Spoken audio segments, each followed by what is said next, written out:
Et à 8h10, merci de nous rejoindre pour une pause gourmande. Nous rejoignons effectivement tout de suite Karine Tessandier dans le temple de la gastronomie lyonnaise. Il me semble reconnaître cet endroit, même si c'est à l'air fermé, non ? Non, c'est ouvert, mais pour l'instant, on se met en place tranquillement. Nous sommes aux Halles Paul Bocuse. Ici, c'est le 3e arrondissement de Lyon. C'est le quartier de la Pardieu, un quartier qu'on reconnaît facilement grâce à sa tour du Crayon. Et ici, forcément, il y a de beaux portraits de Monsieur Paul. Regardez, celui qui est sur cette façade, je trouve qu'il est magnifique et émouvant. Ici, je voulais vous emmener là ce matin, dans cette période de fête, parce que forcément, c'est la référence en matière de gastronomie.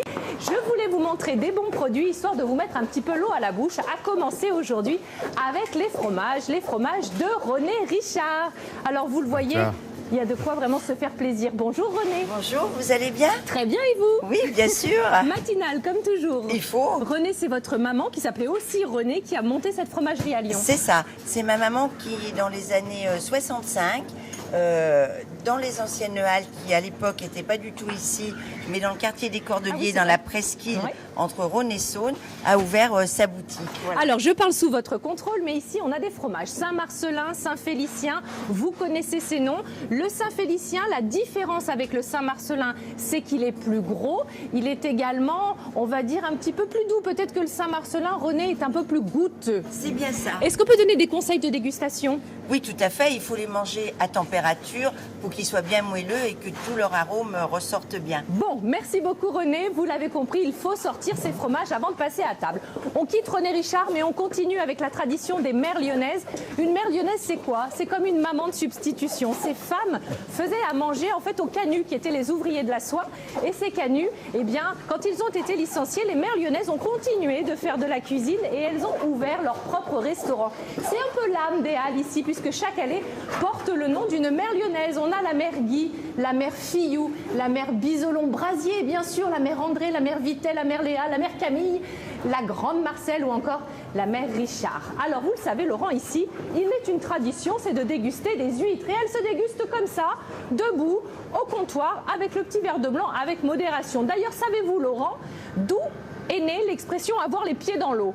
Non, absolument pas, d'autant qu'on n'est pas loin de la mer Richard et de la mer Angèle, mais loin de la mer tout court quand même. Oui, c'est vrai. Alors en fait, l'expression les pieds dans l'eau, ça vient du fait que la personne qui ouvrait les huîtres, eh bien, jetait la première eau et jetait aussi les coquilles par terre. Du coup, tout le monde avait les pieds dans l'eau. Bonjour. Bonjour. Et là, du coup, on va ouvrir les huîtres à la lyonnaise. Cyril va vous montrer comment on fait. Alors, ça consiste en fait à ouvrir l'huître par la charnière, par derrière, comme ceci. Voilà. Et voilà. Et là, vous avez une belle huître bien ouverte. Et à Lyon, chez Merle, on a l'habitude de couper le pied ainsi pour que le client puisse la déguster plus facilement. Et ben voilà, voyez Laurent, j'espère qu'on vous met l'eau à la bouche, parce qu'ici, on peut vraiment déguster des huîtres de toute la France, ouvertes à la lyonnaise. Alors maintenant, on va passer, les enfants, au temple de la charcuterie, au temple de la lyonnaiserie, dans une forêt de saucissons lyonnais. Regardez-moi ça, il en pend partout, des saucissons. Alors la ficelle a son importance, les amis. La ficelle rouge, ils sont nature ou alors truffés à 3%. On a la ficelle blanche et rouge, ils sont truffés à 5%. La ficelle verte signifie que ces saucissons sont pistachés. Et là, je suis avec Bruno. Bonjour Bruno. Bonjour. Et qu'est-ce que je vois là? Un pâté croûte, mais de compétition. C'est la belle lyonnaise, on l'appelle. Exactement. On a fait ça après les fêtes de la lumière. En fait, on sort un pâté un petit peu différent. Qu'est-ce qu'il y a dedans? Avec tous les produits. Eh ben, des farces de viande différentes, avec du boudin blanc truffé, du foie gras. Voilà, un produit festif qui regroupe un petit peu toutes nos farces de tous nos pâtés. Voilà. Ah, c'est magnifique. Voilà. On a aussi le fameux sabaudet. Mais alors ça, pour le coup, le sabaudet, regarde mon Nico, il est là, le sabaudet, ça se vend plus pour le Beaujolais. Oui, on fait ça plus pendant le Beaujolais parce qu'il y a de la tête, il y a du groin, il y a de la couenne, c'est assez goûteux et fort en goût. Et du coup, après, on cuit ça plus avec dans le vin, le sarment. Voilà. Oui.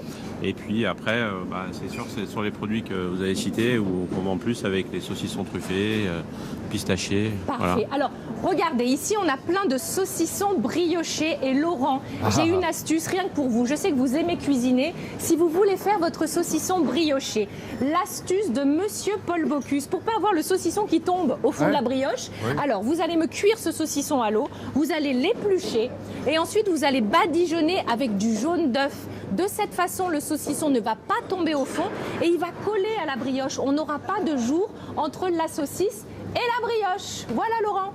Eh oui, non, mais c'est peut-être un détail pour vous, mais pour nous, ça veut dire beaucoup, Karine, parce que c'est vrai que souvent, le saucisson, bah oui, il se détache, et puis quand on coupe les tranches, c'est pas bon dans l'assiette. Merci et merci à tous vos intervenants qui nous ont mis effectivement l'eau à la bouche en direct où vous étiez. C'est Paul Bocuse auquel vous avez rendu un hommage vibrant tout à l'heure et justifié. Merci Karine, bravo à toute l'équipe de Télématin qui vous accompagne.